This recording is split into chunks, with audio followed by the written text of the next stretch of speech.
Specialty deduction allowance for qualified production property. This will allow us to invest into the future and will immediately allow us to double our manufacturing space. So instead of expensing this across 40 years, I'll be 90 years old by then, right? What's that going to matter to me? But if I can expense our manufacturing additions and new buildings that we need to build so we can supply the machinery for the U.S., we can do that and immediately write that off. And that means something because that puts it back in and we put it right back into our local economy. What is that saying? High tide rises all boats. That's what this is about, right? We do this. It's not trickle-down economics or whatever, which I have nothing against, but let's think about it, right? If we are putting this money back into the U.S. manufacturing, where tradespeople are building these buildings and then qualified, good paying jobs for workers.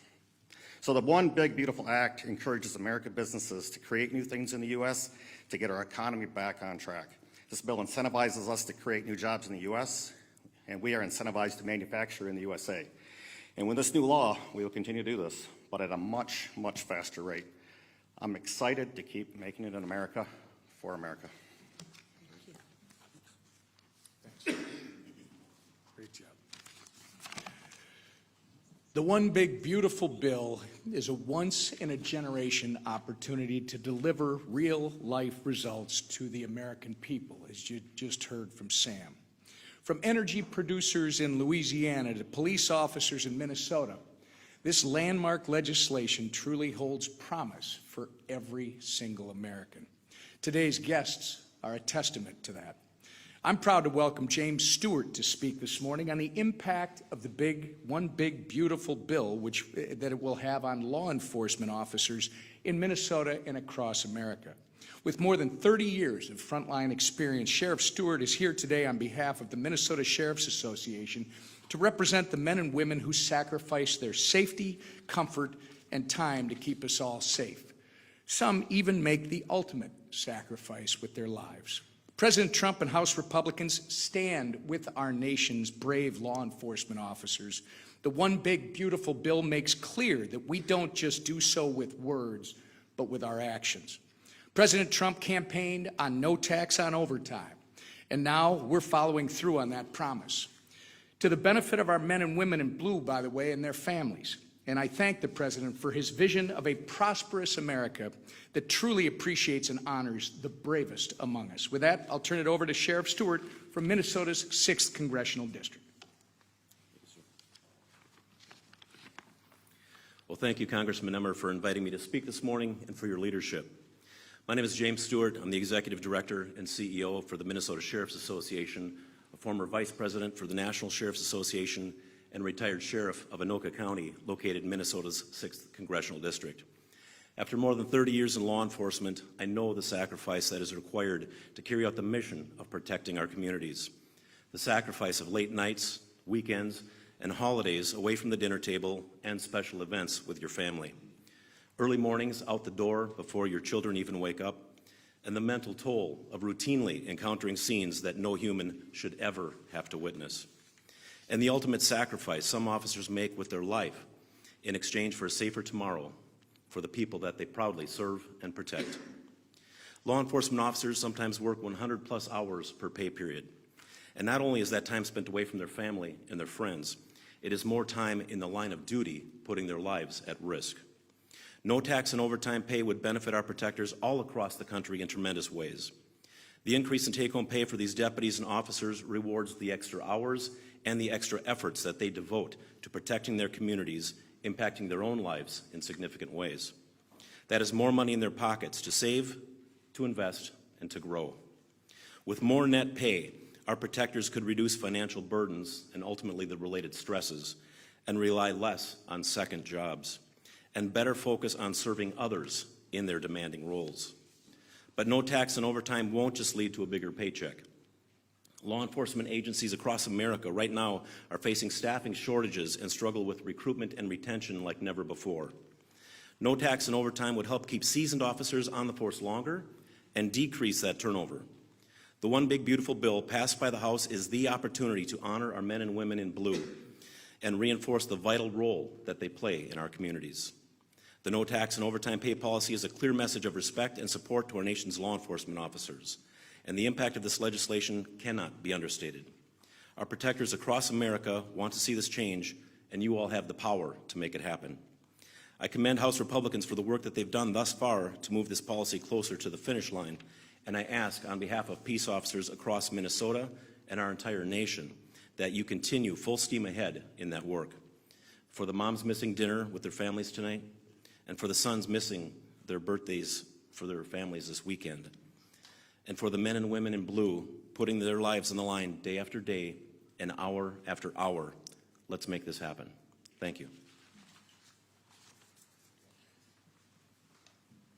Well, over the weekend, we saw President Trump take strong and decisive action to ensure that Iran does not any longer have a nuclear weapons program.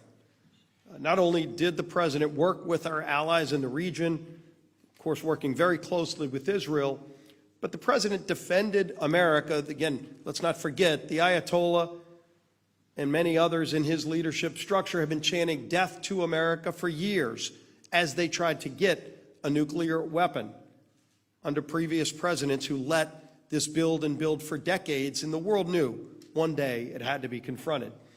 But the president didn't just take that strong and decisive action under the War Powers Resolution. In compliance with that law, he notified Congress within 48 hours of the actions that were taken. And hopefully that's as far as it's going to go. The president announced yesterday that there is now a ceasefire. Again, peace through strength, they're not just words. They have to be actions that a president of the United States who's strong and bold and decisive is willing to take those steps to keep America safe. And I think most people in the civilized world know that a nuclear-armed Iran is not just bad for America, but it's bad for other countries all around the world. Now, we've got another busy week here in Washington. Today, we're going to be debating the resolution to condemn the political violence in Minnesota. I think you'll see a very strong bipartisan message being sent by Congress that political violence is never acceptable. And you see the actions over the weekend with the state representative and her husband who were brutally murdered, the senator who was nearly killed. We keep all of them in our prayers and their families. But we know that justice will prevail, and ultimately in America, we need to be united when we say that political violence is never the answer. We're going to also bring more legislation to protect Americans from illegals who come here and commit violence against our constituents. Somebody gets a DUI here while they're here illegally. And I saw this in my own district where you had an illegal who came about 8 times the legal limit and murdered an 18-year-old girl and her boyfriend. And he was fine, but they are no longer with us. And we see this every day in communities all across the country. We've given President Trump some tools in law, like the Lake and Riley Act, to keep us safe from people who come here illegally and commit violent acts against our citizens. This will be one more of those tools. Of course, Friday we're going to have a vote to stand up for our ICE agents and for law enforcement in Los Angeles and other communities who are trying to keep us safe in the face of these violent riots, like the LA riots that you're seeing. That will be Friday. Of course, the overarching focus has been on the one big beautiful bill. The Senate finally has the legislation. They're moving forward. We've continued up here to talk about so many great things that this will do to get our economy back on track, to put more money in the pockets of hardworking families through so many provisions like certainty in the tax code, ensuring that you don't have a massive tax increase that would hit lower and middle income families. No tax on tips, no tax on overtime, the ability to have bonus depreciation, some of the other things that would bring investment into this country. But we also have so many other provisions. Border security, of course, is one, but energy security is a big component of this bill to allow America to continue producing more oil so we don't have to be dependent on foreign countries. So world markets aren't worried about an action Iran might take. When you saw them talking about shutting off the Strait of Hormuz, you really didn't see much of a change in oil prices because America and our allies can now pick up the slack because you have a president, Donald Trump, who wants to open up more American energy opportunities. And so do our friends around the world. And in this bill, we have a number of provisions to do that. But rather than me talk about those provisions, and I love the great work that South Louisiana is involved in so many different fronts at producing energy for the rest of the country and the world, but I am proud to have one of my constituents, Paul Danos, whose family for 3 generations has been involved in the energy industry. He knows just what it takes to produce American energy and the challenges that can be posed if Congress and the White House don't get it right, and what opportunities we have ahead for our country if we do get it right. That great leader is my friend Paul Danos. Thank you, Leader Scalise, for having me here today for that introduction. Good morning, everyone. My name is Paul Danos. I am CEO and one of the owners of Danos. We are a 78-year-old, third-generation family-owned and managed energy services firm headquartered down in southeast Louisiana. We provide frontline workforce that enable companies to explore, produce, and develop the energy in the Gulf of America. I'm honored to share with you the positive impact that this bill will have on family-run businesses in our areas and our employees around the country, and how critical this bill is for American energy dominance. I'm honored to represent so many hardworking people that provide safe, reliable, and affordable energy to our country. My grandfather, Alan Danos Sr., he took a risk. He had a dream in 1947 to create jobs for his community, prosperity for his community, and security for our nation. But during the previous administration, that sort of innovation and spirit was stifled. Oil and gas leases were canceled, they were nullified, and altogether stopped.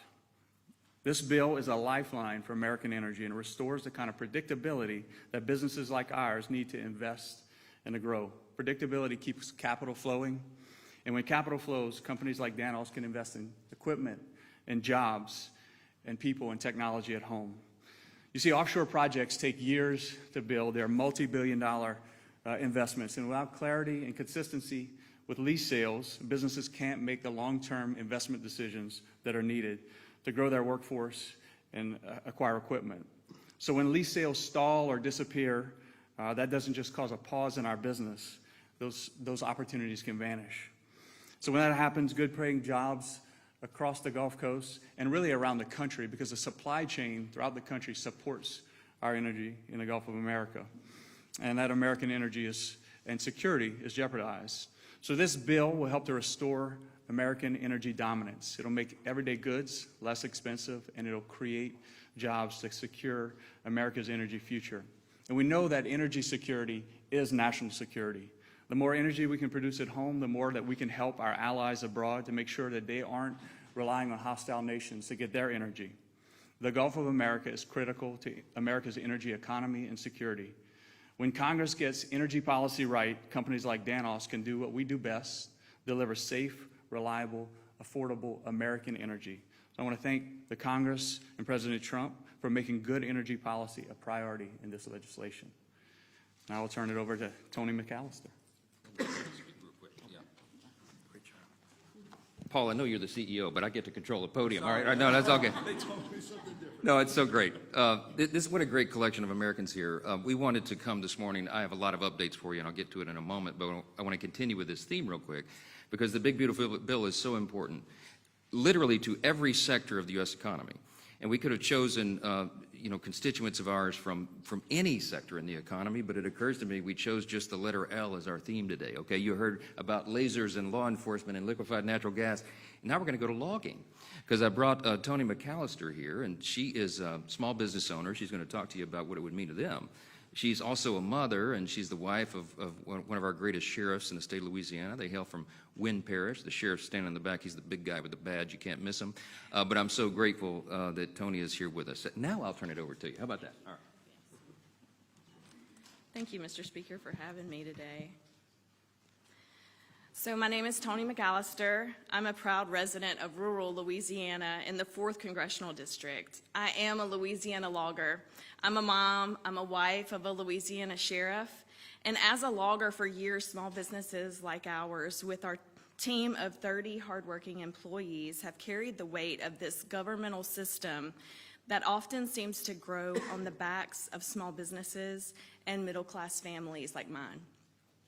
It's been tough, it's been challenging to compete, and to grow and to simply get a fair chance to thrive right here in the U.S. But today I'm filled with gratitude. I am thankful to President Trump and the House Republican leadership who have made it a priority to reset this system, to put hardworking Americans first, to support the businesses and the families who are the backbone of this great nation. When the One Big Beautiful Bill is signed into law, it will finally give small businesses like ours a better opportunity to not just to survive, but to grow and to succeed. Some of these have been mentioned already, but just as a reminder, this legislation will lower the effective tax rate for producing in America, increase and make permanent the small business deduction, double immediate small business expensing, and reduce reporting burdens for small businesses. In Louisiana, timber is not just what we do, it's who we are.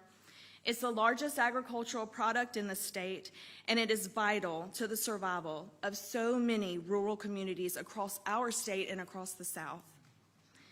This bill recognizes this impact of small businesses just like mine. It protects us, it strengthens us. For far too long, the U.S. has been one of the largest importers of raw pulp, pulpwood, and timber products. This has led to the shutdown of many mills and the loss of way too many American jobs. So I want to personally thank the President for continuing to fight to reduce unregulated imports from other countries and for standing firm to support American-made products by American workers. Another piece of this bill that hits even closer to home is the historic investment in our border security. This will protect our communities and support our law enforcement officers and agencies by keeping dangerous illegals out of our country. As a wife of a Louisiana sheriff, knowing that this administration is working hard to stand behind law enforcement gives me a peace of mind. It empowers our officers, federal, state, and local, to do their jobs because they know they have the backing of this administration and the Republicans in Congress. It means the world to me to see the leaders who value the safety, well-being, and dedication to those who put their lives on the line for us every single day. The One Big Beautiful Bill is more than policy. It's progress. It's progress for small business owners, for working families, for rural communities, and for our law enforcement. Again, thank you, Mr. Speaker, for having me. Thank you to the President for seeing us. Thank you for standing with us. Thank you to the House Republicans for working hard to get this done, not just for today, but for future generations. Thank you. Thanks so much. It is about progress, Tony. That's so well said. And I'm so grateful for these fine Americans who stood here representing hundreds of millions of Americans in all their various endeavors. And this bill, the One Big Beautiful Bill, is geared for those hardworking Americans. It is going to help all boats rise. And we are so excited to get this thing over the line. And I'll give you more updates on that. In the meantime, Tony and Paul and Sam and Sheriff Stewart, thank you again for your time this morning. Let me zoom out. We'll just talk about foreign affairs quickly, and then we'll zoom back in on the big, beautiful bill. I know the conflict in the Middle East is top of mind for everyone, and it is for us as well. Over the weekend, of course, President Trump fulfilled what was a bipartisan, long-standing national security priority by carrying out successful strikes on Iran's nuclear facilities. Everyone around the world applauded this expertly performed duty by our extraordinary unmatched military. Some of them applauded loudly and openly, and some of them quietly, but everybody except the evil regime in Iran knows this was the right thing to do. It's important to remember who we're discussing here, okay? Evil is the right word. Iran is the largest state sponsor of terrorism on planet Earth. The Iranian regime has been responsible for thousands of American deaths over the years, an untold number of maimings with roadside bombs all over the Middle East. They have funded and propped up terror proxies like Hamas, Hezbollah, and the Houthis, and their stated goal is the death and destruction of America, and of course Israel. That's why for decades presidents have talked tough on Iran. They've talked tough. President Clinton said, quote, "I believe all the Western nations have an overriding interest in containing the threat posed by Iran," unquote. President Obama, he said, "I have stated that Iran will never be allowed to obtain a nuclear weapon," unquote. President Biden, quote, "We will not," let me say again, "we will not allow Iran to acquire a nuclear weapon." But it was President Trump who did more than talk. He acted, and it was long overdue. And his decisive action led to a weakened and vulnerable Iran that gives them no other choice than to come to the table, which they refused to do in good faith before. The president secured a ceasefire between Israel and Iran, and despite of the temporary disruption this morning, we believe that will hold. Peace in the Middle East has never been closer within our grasp, and that is something that we should all embrace and applaud. And we were heartened to see even people on the other side of the aisle, right-thinking, common-sense folks, say that this was the right move. The ceasefire is fragile, but it is very real.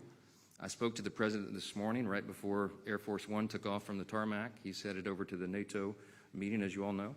And we talked about his frustration with the temporary disruption and the ceasefire overnight. And he told me he had just spoken to Prime Minister Netanyahu and encouraged him not to retaliate in any heavy way. And I think that request has been heeded.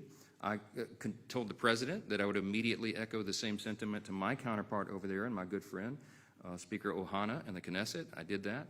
I believe that Israel and the United States are locked arm in arm on this, and that unified front and that common goal is what is going to maintain peace. So I just want to say overall, this is America First policy in action. This is, as has been said here already this morning, the penultimate demonstration of peace through strength. This is what it means. But you got to have a strong commander-in-chief to make sure that happens. Regarding the presidential authority, now naturally, of course, we've got some Democrats here on Capitol Hill who they have an allergic knee-jerk reaction to anything that President Trump does, no matter how noble and good. And they of course, are opposed to his latest work to make Americans safer and bring peace in the Middle East, if you can imagine that. Some have even called for his impeachment over this. It's absolutely outrageous. It would be comical if it were not so serious and stupid. Let me be clear, and be as clear as possible. The strikes on Iran's nuclear facilities were clearly within President Trump's Article 2 powers as Commander-in-Chief. It shouldn't even be in dispute. Allow me to put my constitutional law hat on for a moment, because that's what I used to do, because both the law and the precedent are important for everyone to understand here. This may answer a lot of questions that you might ask this morning. The framers of our Constitution never intended for the president to seek the approval of Congress every time he exercises his constitutional authority under Article 2 as Commander-in-Chief. Alexander Hamilton argued in Federalist number 70, just for one example, that, quote, "Energy in the executive is a leading character in the definition of good government. It is essential to the protection of the community against foreign attacks," unquote. This is why the framers did not explicitly set restrictions on the president when it comes to using military force. They understood something very practical about our matchless legislative body here in our Constitution. The way the Congress was set up, they knew it would be a deliberative body, and they knew that process by necessity would take time. And in an emergent and imminent situation, time is not something we always have the luxury of. And so they wanted, in moments of danger and conflict abroad, for one single hand of authority to have that authority to act decisively and effectively. Now we're hearing some talk about the War Powers Resolution. What is that exactly? Congress passed that legislation in 1973 under President Richard Nixon. It bars the use of armed forces in conflict beyond 60 days without congressional authorization or a formal declaration of war. A 30-day withdrawal period follows thereafter under the statute. It also requires that the president inform Congress within 48 hours of use of military force. Obviously, President Trump did that. Obviously, in the modern era with the 24-hour news cycle and social media, nothing goes by unnoticed. This might have made some sense in 1973, but I'm not even sure it was constitutional, and I'll tell you about that as well. Many respected constitutional experts argue that the War Powers Act is itself unconstitutional. I'm persuaded by that argument. They think it's a violation of the Article 2 powers of the Commander-in-Chief. I think that's right. If you look back at the Founders' intent, you read the Federalist Papers, you read the records of the Constitutional Convention, I think that is right. And many more scholars believe the President is correct to use this executive authority in exactly the manner that he did over the weekend. I am a jealous guardian of Congress's Article I authority. We are the defenders of it here, and we take it seriously, and I always will be. But exercising the authority to declare war isn't something we've done since World War II. And everybody in this room knows, since then we've had more than 125 military operations, from Korea and Vietnam to Iraq and Afghanistan. They have occurred without a declaration of war by Congress. Presidents of both parties have exercised that authority frequently. A few recent examples: President Biden ordered strikes on Iraq, Syria, and Yemen. President Obama launched an 8-month-long bombing campaign in Libya to oust Gaddafi. President Clinton initiated air patrols and air strikes in Bosnia and a bombing campaign in Yugoslavia. Every one of those actions were taken unilaterally and without prior authorization from Congress. The bottom line is the commander-in-chief is the president. The military reports to the president, and the person empowered to act on the nation's behalf is the president. The last few days have unfolded exactly as the law outlines and as history has demonstrated and as the framers of the Constitution intended. I'm convinced of that. Let me change subjects. We'll zoom in back to domestic affairs and the one big beautiful bill. I will say it's very relevant to the discussion about global affairs, because one of the things, as you all know, that the big beautiful bill will accomplish is it will support our military funding. While congressional Democrats feign concern about the safety and well-being of U.S. service members, House Republicans are working to deliver legislation that actually accomplishes that and supports them. I think it's really important that amid this global threat landscape that we point out there's never been a better time for a piece of legislation, a generational, once-in-a-generation opportunity legislation like the One Big Beautiful Bill. This bill funds President Trump's Golden Dome to bolster long-range missile defense capabilities. How many of you know that's kind of important right now? It accelerates the modernization of our nuclear deterrent. Couldn't have a better time for that. And it revitalizes our defense industrial base. Here's a few specifics. $34 billion to expand the size and capabilities of our naval fleet, to $25 billion for the Golden Dome, $21 billion to restock America's arsenal of munitions and ramp up domestic production of rare earth and critical minerals, $13 billion for nuclear deterrence, $12 billion to enhance military readiness, among many other great provisions that I won't bore you with listing. It's exciting stuff. And the One Big Beautiful Bill is a generational investment in American military might. And we need to get it to President Trump's desk as soon as possible. I think we will. With that, I'll take a few questions. Chad.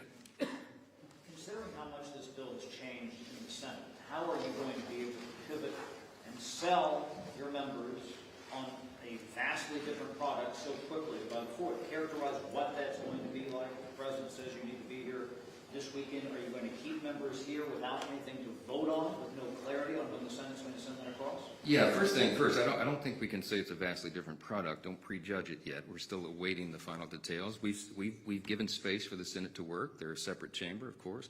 I've been emphasizing from the very beginning, this is a one-team approach, the House and Senate Republicans working together in tandem with the White House. There's no daylight between any of us on the ultimate goal and objective. When we set what you all thought were audacious deadlines in the early part of the year, and I said we would do our bill by Memorial Day, many of you smirked. I saw your faces. You laughed at me when I said that. But we beat it by 4 days, okay? When we said we would get the whole thing to the president's desk by July 4th, and that was our objective, many of you also rolled your eyes, but we are on target right now to do that very thing. So if the Senate acts accordingly, and they act according to what we expect right now, we work out the final details. They would get that passed maybe by Friday, Saturday. And I've told our members, we just had the big House Republican Conference meeting, the weekly meeting, and I said, keep your schedules flexible. July 4th is always a district work period, as is tradition, so everybody can go home and celebrate the 4th of July with their constituents and their families. But there's nothing more important that we should be involved in and can be involved in than getting the One Big Beautiful Bill to the president's desk. So if the Senate does its work on the timeline that we expect, we will do our work as well. And I think everybody's ready for that. Yes, sir. Have you taken any role in talking to some of the senators that have specific issues, say adding to the debt or Medicaid cuts, about what could get passed the House? Yeah, why do you think I look so tired? Yeah, I've been talking to individual senators ad nauseum and sharing with them the conversations and the deliberations and the negotiations and the conclusions that we reached together here in the House, remembering that we worked on it for over a year on this side, and they've had to have a truncated work period of just a few weeks on this in reality. So they're going through the 5 stages of grief on their individual preferences, as we did over here, but again, we had longer time to process it. I remain, as I stand here at this podium, I remain very optimistic that there is not going to be a wide chasm between the two products, what the Senate produces and what we produce. We all know what the touch points are and the areas of the greatest concern. We've got to get the SALT negotiation number right. We've got to make sure the IRA subsidies are handled in an appropriate manner. You've got a number of provisions. We want to make sure that we hold by our commitment that we are not cutting Medicaid. The President has said that, and I've said that. We've all said that. We are strengthening the program for the people who are the most vulnerable populations who really rely upon that. You're talking about the disabled, the elderly, young pregnant women, for example. Those resources won't be available for those people who desperately need it and deserve it if young able-bodied men, for example, are on the program and not working. So we introduced a work requirement on the House side. It's wildly popular with the people because it follows common sense. If you're going to be on the public wagon and you're able, you should try to help pull it. And all we did was put in there, as you all know, a 20-hour work requirement per week, 20 hours. You guys work 80 hours, I'm sure, right? Give me a break. And they're complaining about that. You either have to be working, you have to be looking for a job in a job training program, or volunteering in your community. For heaven's sakes, do something constructive. That is something that everybody nods their head in agreement at a town hall and says, yes, do that. Why didn't we do it already, right? So what we've done is strengthen the program. I hope and believe, I pray, that the Senate will follow that same theme and not do anything that we couldn't pass on the other side over here. Last question. So I want to ask you about, so you mentioned a couple of things as far as the ceasefire goes. You said that you believe it's fragile. You also mentioned your opposition to the War Powers Act. I want to ask you, if the ceasefire isn't able to hold, do you think that you will take action to address concerns on the other side that Trump was unconstitutional in his actions, or perhaps think about repealing or altering the War Powers Act? It's a lot there. Look, the reason that the ceasefire is fragile is because you have Iran as one of the parties, and they have demonstrated for us over the decades that they are not to be trusted. You know, Ronald Reagan said, "Trust but verify." We're now in a posture where we verify and then trust, okay? And that's where we are. They have not been truthful over the years. They have not been reliable for their word, and they have in so many ways, they've been a very irrational actor on the world stage. So it's fragile just because of the parties involved. But what I would say about our role here in the Congress is that there were a couple of resolutions floated. One of our Republican colleagues, Thomas Massey, has got over 50 Democrats who had signed on to his War Powers Act resolution he wanted to bring to the floor. They were filing those resolutions as privilege resolutions, which means they must be heard within a certain number of days, 15 days of legislative business. And I don't have the power to stop a privilege resolution, but I did talk to Thomas, who is a colleague and friend. I talked to him on the floor. We never agree these days. I'm not sure where his philosophy is coming from, but anyway, I talked to him on the floor last night, and I said, listen, in light of the ceasefire, if the ceasefire holds, obviously you would agree that your War Powers Act resolution is now a moot point. And he said, yeah, it probably is. So we may not have to act upon that. I hope we don't, because I think it would be a terrible look, and it will not pass the House, because it's inappropriate, and it's not a proper use of the law anyway. The President has clearly fulfilled his responsibility under the War Powers Act, assuming that that act is even constitutional. So, yeah. One last question. On the subject of Thomas Massey, if he does face a primary counter as Trump was threatening to find, will you defend him in that primary? That's the hardest question I had this morning. I'll be totally honest with you. Okay. Look, the Speaker's job, my role with my party cap on, is I'm leader of my party here, and the Speaker leads the Incumbent Protection Program, right? That's what we call it. I got to make sure everybody gets reelected. I travel the country nonstop, relentlessly raising money to ensure that that happens. But I certainly understand the President's frustration about the colleague you named, and he and I talk about that quite a bit. Can't quite understand what the rationale is, but if you're here and you're wearing one team's jersey, and every single time you vote with the other team, you know, people begin to question what your motive is and what your philosophy is, and you know, why you're so consistently opposed to the platform, the agenda of your party. So I'll leave it at that. I talked to Thomas about this very frankly, because I said he's a friend. I want him to come to his senses and work with the team, and I try to work with him every day to do that, as I do everybody here. So that's my answer this morning, okay? Thanks so much. Appreciate it.